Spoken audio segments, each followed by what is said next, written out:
una cultura ultrajada, un líder espiritual, una nación revolucionaria. Sin primer ministro y sin partidos opositores, el poder en Irán no es del pueblo, sino únicamente del Shah. En 1957, con ayuda de la CIA, el Shah crea la Savak, la inteligencia iraní, un organismo cruel de represión a opositores políticos, que cada vez son menos. 1961, el nuevo líder. En 1961, muere el ayatolá Borujerdi, el mayor líder religioso islámico, y Jomeini comienza a ocupar su lugar. En 1963, el Shah realiza una serie de reformas conocidas como la Revolución Blanca. Mejora el sistema educativo, introduce el voto femenino, otorga mayor participación de los trabajadores en las fábricas y beneficios a más de 4 millones de pequeños productores. Pero esta modernización significa a la vez una occidentalización que hasta prohíbe el uso de los atuendos tradicionales islámicos, y el sentir religioso del pueblo encuentra su símbolo en Jomeini. A través de diversos comunicados, Jomeini intenta develar las intenciones antiislámicas del Shah y los Estados Unidos, hasta que pronuncia un discurso en el que llama a los musulmanes del mundo a luchar contra los Estados Unidos e Israel, a los que también ve como enemigos del Islam.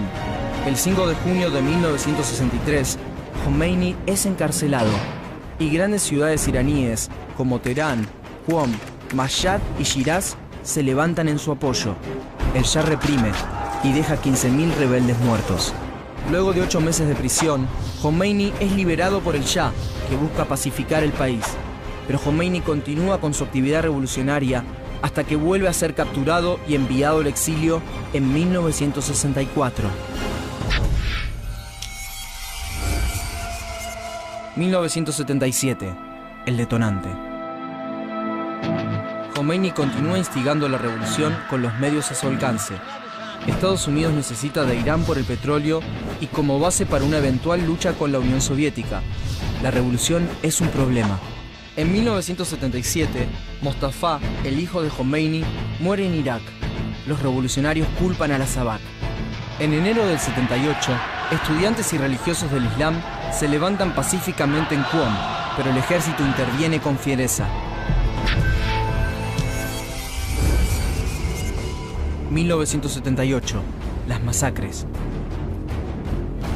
En agosto de 1978, la Savak incendia un cine mientras se proyecta una película sobre una protesta campesina.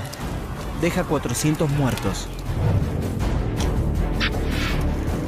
Al día siguiente, más de 10.000 personas marchan al grito de "hay que quemar al Shah". Jomeini ordena más protestas pacíficas, pero cada una de ellas termina con sangre. El Shah declara la ley marcial, prohibiendo todo tipo de demostración revolucionaria. 8.000 manifestantes avanzan contra esa ley por las calles de Teherán. 4.000 de ellos mueren en lo que se conoce como Viernes Negro. A pedido del Shah, Saddam Hussein, el militar de mayor influencia en Irak, envía a Jomeini lejos de Medio Oriente, y el ayatolá continúa su actividad revolucionaria desde su nuevo exilio en París. A principios de diciembre de 1978, millones de personas se manifiestan contra el Shah en Teherán.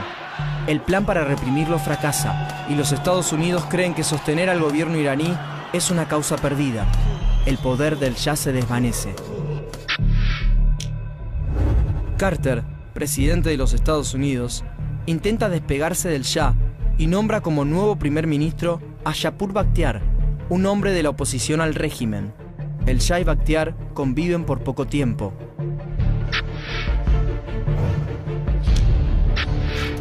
Sin ningún tipo de apoyo extranjero, el 26 de enero de 1979, el Shah abandona un Irán repleto de protestas en su contra, y Bakhtiar libera presos políticos, otorga libertad de prensa, disuelve la Savak y permite el retorno de Jomeini. 3 millones de personas reciben a su líder político y espiritual. Jomeini se declara contra Bakhtiar por ser un hombre impuesto por las potencias extranjeras. Sin parlamento, el 4 de febrero de 1979, Jomeini reemplaza a Bakhtiar por Mehdi Bazargan, uno de los más importantes líderes democráticos de la revolución. El 9 de febrero, las filas sobrevivientes de la Guardia Imperial leal al Shah se enfrentan a las fuerzas aéreas pro-Jomeini. Pero los revolucionarios toman todas las instalaciones militares, los edificios gubernamentales, las estaciones de TV, la radio y los palacios. Finalmente, el 11 de febrero de 1979, se proclama la República Islámica de Irán. Preámbulo de la Constitución de la República Islámica de Irán. La Constitución de Irán, en tanto expresión de la cultura, la sociedad, la política y la economía de Irán, está basada en principios y preceptos islámicos que reflejan las aspiraciones de la comunidad islámica. El Islam, entonces, logra aunar el nacionalismo, la lucha por la liberación, la religión y la ideología ante un Occidente que amenaza con imponerse en Medio Oriente.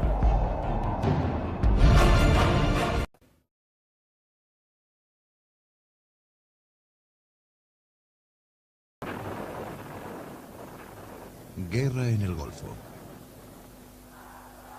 Se combatió en nombre de la religión.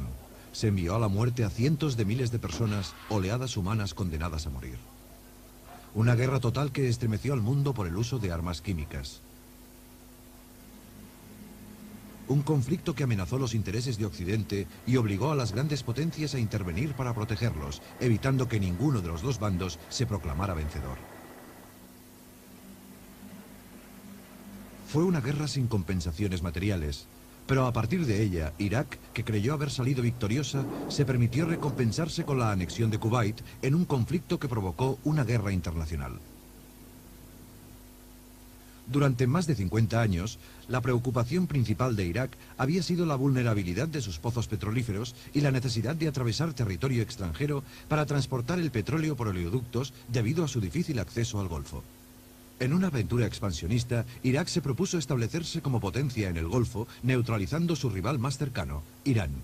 Irak invadió Irán por 7 puntos distintos. Por el norte, para proteger sus propios pozos petrolíferos y para cortar la carretera estratégica de Teherán, al tiempo que se protegía Bagdad.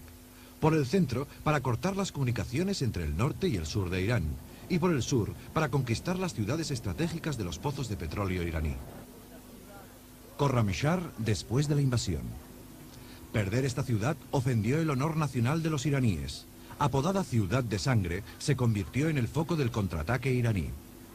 A pesar de la ventaja inicial de Irak, en cuanto al factor sorpresa y al número de hombres, la estrategia de la guerra relámpago había fracasado, y ahora tenía que afrontar la perspectiva de una guerra prolongada para la cual no estaba preparada.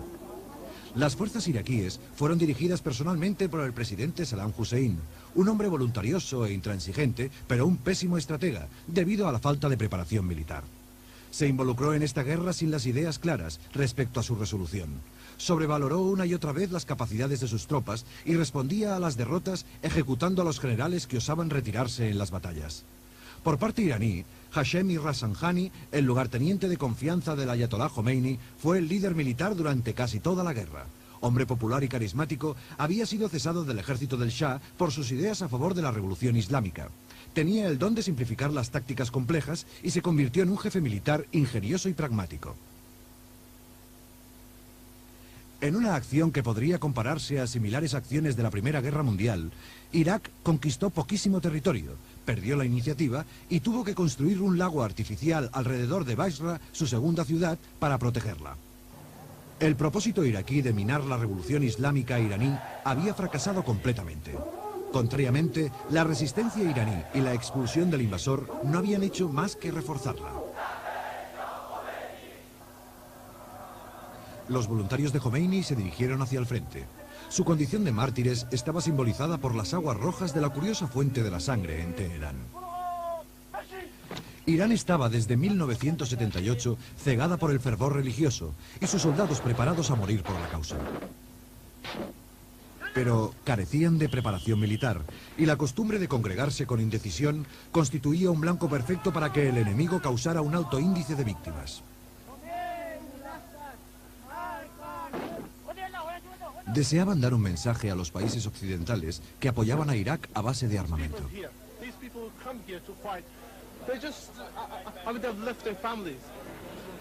They've left their houses. Just they want to come here just to fight the Iraqis. But your country is now helping Iraq, right? But why? You see these people?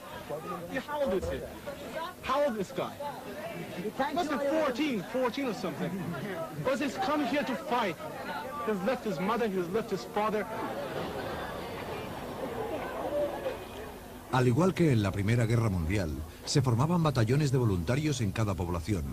Los escolares se animaban unos a otros a alistarse, como los regimientos británicos de los PALs.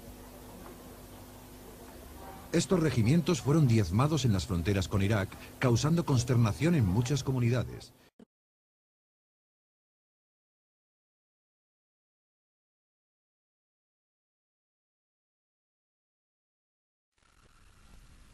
La Revolución Islámica puso en guardia, como es lógico, a los Estados Unidos, pero también a la Unión Soviética, que sentía amenazada su influencia en la zona, y en especial a las demás monarquías del Golfo, es decir, Arabia Saudita, Kuwait, Bahrein, Qatar, Omán y la Unión de Emiratos Árabes, que veían con miedo la determinación chiita de exportar su revolución. Ante esta inestable situación, Saddam Hussein pensó que atacar a Irán sería una oportunidad para consolidar su poder en Irak y convertirse en el nuevo hombre fuerte del Golfo. Para declarar la guerra se esgrimieron viejas disputas fronterizas, pues al independizarse, Irak tenía soberanía total sobre el canal de Shat al-Arab, donde confluyen los ríos Tigris y Éufrates por un corto trayecto, antes de desembocar en el Golfo, único acceso iraquí al mar. Finalmente, en 1980, Irak invadió Irán. El ataque iraquí pronto quedó atascado e Irán pudo contraatacar en dirección a Kirkuk y sitiar Basora. Con la guerra detenida, Irak lanzó un ataque químico a lo largo de la frontera, ganándose la condena internacional. Después de 8 años, la guerra terminó sin vencedores ni vencidos y con ambos países empobrecidos. Los observadores occidentales estiman que aproximadamente 262.000 iraníes y 105.000 iraquíes murieron en la lucha. La guerra entre Irán e Irak había generado en este país graves dificultades económicas internas y aumentado su deuda, pero no había significado para él una derrota. Por el contrario, los iraquíes consideraban que podían haber vencido a su vecino, y su líder, Saddam Hussein, convenció a los iraquíes de que estaban llamados a desempeñar una función hegemónica en la región. El resultado de todo ello será la invasión del vecino Emirato de Kuwait, país productor del 13% del petróleo mundial y con una renta per cápita de más de $11.000. La invasión iraquí comenzó el 21 de julio de 1990. Cuando 30.000 hombres avanzaron desde Basora hacia Kuwait, acompañados de 3 divisiones acorazadas y 4 de infantería. El ejército kuwaití solo pudo ofrecer alguna resistencia a las puertas de Kuwait City y en Al-Hara, rápidamente superada. Caída la capital, desde Basora llegaban nuevos refuerzos iraquíes, mientras que se enviaban 3 divisiones acorazadas a tomar los campos petrolíferos de Al-Burkan y defender la frontera con Arabia Saudí. La invasión de Kuwait se había producido en poco más de 24 horas. La invasión iraquí provocó el rechazo internacional. Estados Unidos y la coalición internacional que encabezaba realizaron un formidable despliegue junto a la frontera sur del Emirato. Desde el 17 de enero de 1991, la aviación aliada bombardeó Irak durante 38 días. El 24 de febrero comenzó la ofensiva terrestre. Las tropas de la coalición cercaron por el norte a los iraquíes y cortaron sus suministros. Una segunda ola completó el círculo, mientras una tercera línea de ataque cruzó el sur de Kuwait. El 26 de febrero, Kuwait City fue liberada. La ofensiva aliada obligó a las tropas iraquíes a replegarse. En su huida, 200 pozos petrolíferos resultan incendiados. El día 27 de febrero, las tropas norteamericanas cercan Basora por el este como paso previo a la toma de Bagdad. Sin embargo, un día más tarde, los aliados detienen su avance en el sur de Irak. Hussein había decidido aceptar las resoluciones de la ONU y retirar sus tropas de Kuwait. La guerra había terminado.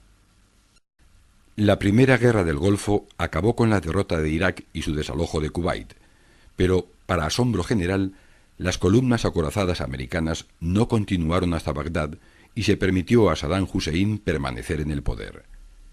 Washington temía la desestabilización del país y de toda la región.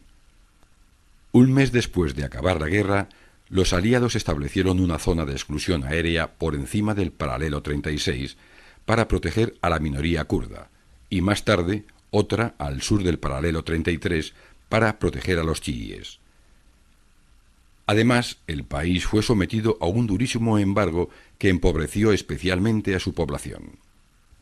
Los atentados del 11 de septiembre de 2001 en Nueva York situaron a Saddam en el centro del huracán, acusado por la administración Bush de instigar el terrorismo internacional y de producir armas de destrucción masiva. Pese a la inexistencia de pruebas, finalmente el 20 de marzo de 2003, Estados Unidos y Gran Bretaña bombardearon Mosul, Bagdad y Basora. Al día siguiente comenzó el avance por tierra desde el sur, abriéndose más tarde el frente norte. La capital, Bagdad, verá los combates decisivos. La capital iraquí se encontraba resguardada por 6 divisiones de la Guardia Republicana iraquí. Los americanos situaron a sus tropas al sur, con los marines en el área del río Tigris, y el 3º de Infantería sobre el Éufrates. La toma de Bagdad fue más fácil de lo esperado. El 3º de Infantería cayó directamente sobre el aeropuerto internacional, mientras que los marines avanzaron sobre la capital en un doble movimiento, tomando Hilla por la izquierda y aniquilando a 2 divisiones iraquíes por la derecha. El 9 de abril, Bagdad es definitivamente tomada. La lucha pronto cesa en Basora y Tikrit, el último bastión iraquí, cae el día 14. Aunque la guerra no ha acabado oficialmente, los combates casi han concluido, al estar controladas las poblaciones principales. La Segunda Guerra del Golfo provocó oleadas de indignación en la opinión pública mundial, que no percibió en las razones esgrimidas por Estados Unidos una razón suficiente para emprender una guerra.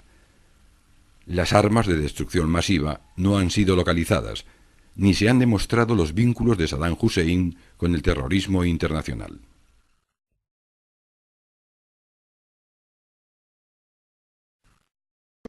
Osama Bin Laden estuvo escondido durante casi 10 años tras haber sido el responsable del peor atentado terrorista en la historia de Estados Unidos. Aquel 11 de septiembre del 2001, casi 3.000 personas murieron en el ataque a las Torres Gemelas y el Pentágono.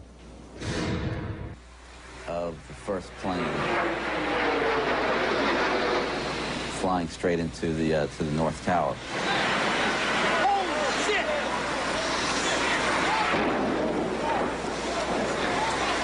Impact, fireball. 10 años han pasado, pero el impacto que produce ver estas imágenes es la misma que dejaron impregnadas en nuestras retinas aquel 11 de septiembre del año 2001. Eran casi las 8 de la mañana, hora peruana, cuando pudimos ser testigos del más grande atentado de la historia mundial.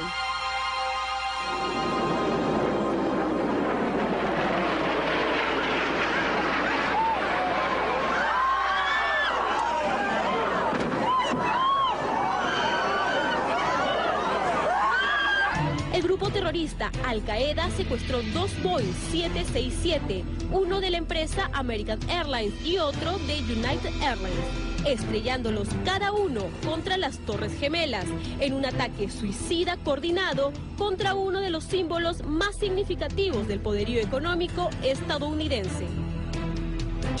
Grandes lenguas de fuego se levantaban en lo alto de las torres ante el asombro de los visitantes al World Trade Center. Estas alcanzaron elevadísimas temperaturas que se trajeron abajo 110 pisos de acero puro de la Torre Sur. Media hora más tarde, la Torre Norte corría similar suerte. En el ataque murieron más de 2.600 personas, incluyendo los que murieron en los aviones que se estrellaron contra las torres.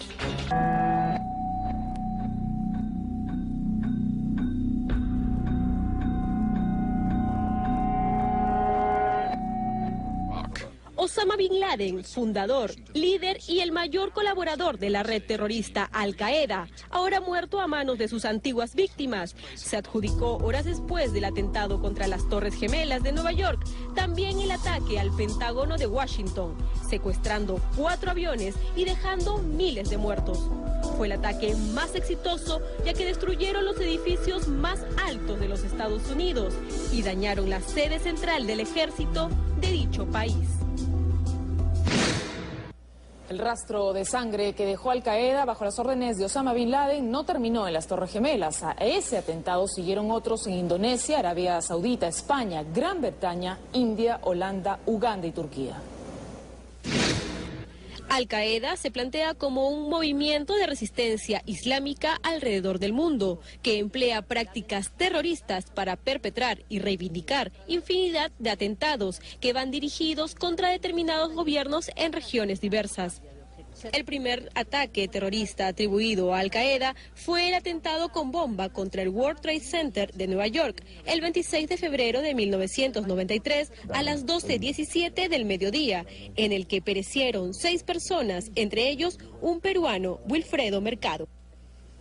Además, los agentes de Al-Qaeda se han visto involucrados en los atentados terroristas que destruyeron casi simultáneamente las embajadas estadounidenses en Nairobi, Kenia y Tanzania en 1998. En Dar es Salaam, Tanzania, fallecieron 11 personas, mientras que en Nairobi perecieron 213 y solo 12 eran estadounidenses. Siguiendo la cronología, está el mayor ataque terrorista de la historia, el del 11 de septiembre. El 5 de agosto del 2003, una potente bomba explota en los sótanos del Hotel Marriott en pleno centro financiero de Yakarta, Indonesia, causando la muerte de 13 personas. Ese mismo mes, la sede de la ONU en Bagdad es blanco de Al-Qaeda, cobrando 24 muertos. El 11 de marzo del 2004, 10 explosiones casi simultáneas estremecieron 4 trenes en Madrid, en el mayor atentado terrorista sufrido por España. En el ataque murieron 191 personas y otras 1.800 resultaron heridas. Bombas en Londres estallan el 7 de julio del 2005 en las estaciones del metro y en unidades de transportes que dejaron 40 muertos y 700 heridos. En el 2006, la historia de terror se vivió en la India. 7 explosiones contra el sistema ferroviario de Bombay causaron 190 muertos y más de 400 heridos. En el 2008, 69 personas mueren en una zona comercial del centro de Bagdad, en 2 ataques con bomba atribuidos a Al-Qaeda. 2 años después, los aliados a Al-Qaeda atacaron Kampala, capital de Uganda, dejando al menos 74 personas muertas. En 1957, con ayuda de la CIA, el Shah crea la SAVAK, la inteligencia iraní, un organismo cruel de represión a opositores políticos, que cada vez son menos. 1961, el nuevo líder. En 1961 muere el Ayatolá Borujerdi, el mayor líder religioso islámico, y Jomeini comienza a ocupar su lugar. En 1963, el Shah realiza una serie de reformas conocidas como la Revolución Blanca. Mejora el sistema educativo, introduce el voto femenino, otorga mayor participación de los trabajadores en las fábricas y beneficios a más de 4 millones de pequeños productores. Pero esta modernización significa a la vez una occidentalización que hasta prohíbe el uso de los atuendos tradicionales islámicos, y el sentir religioso del pueblo encuentra su símbolo en Jomeini. A través de diversos comunicados, Jomeini intenta develar las intenciones antiislámicas del Shah y los Estados Unidos, hasta que pronuncia un discurso en el que llama a los musulmanes del mundo a luchar contra los Estados Unidos e Israel, a los que también ve como enemigos del Islam. El 5 de junio de 1963, Jomeini es encarcelado y grandes ciudades iraníes como Teherán, Qom, Mashhad y Shiraz se levantan en su apoyo. El Shah reprime y deja 15.000 rebeldes muertos. Luego de 8 meses de prisión, Jomeini es liberado por el Shah, que busca pacificar el país. Pero Jomeini continúa con su actividad revolucionaria hasta que vuelve a ser capturado y enviado al exilio en 1964. 1977, el detonante. Khomeini continúa instigando la revolución con los medios a su alcance. Estados Unidos necesita de Irán por el petróleo y como base para una eventual lucha con la Unión Soviética. La revolución es un problema. En 1977, Mostafa, el hijo de Khomeini, muere en Irak. Los revolucionarios culpan a la SAVAK. En enero del 78, estudiantes y religiosos del Islam se levantan pacíficamente en Qom, pero el ejército interviene con fiereza. 1978. Las masacres. En agosto de 1978, la SAVAK incendia un cine mientras se proyecta una película sobre una protesta.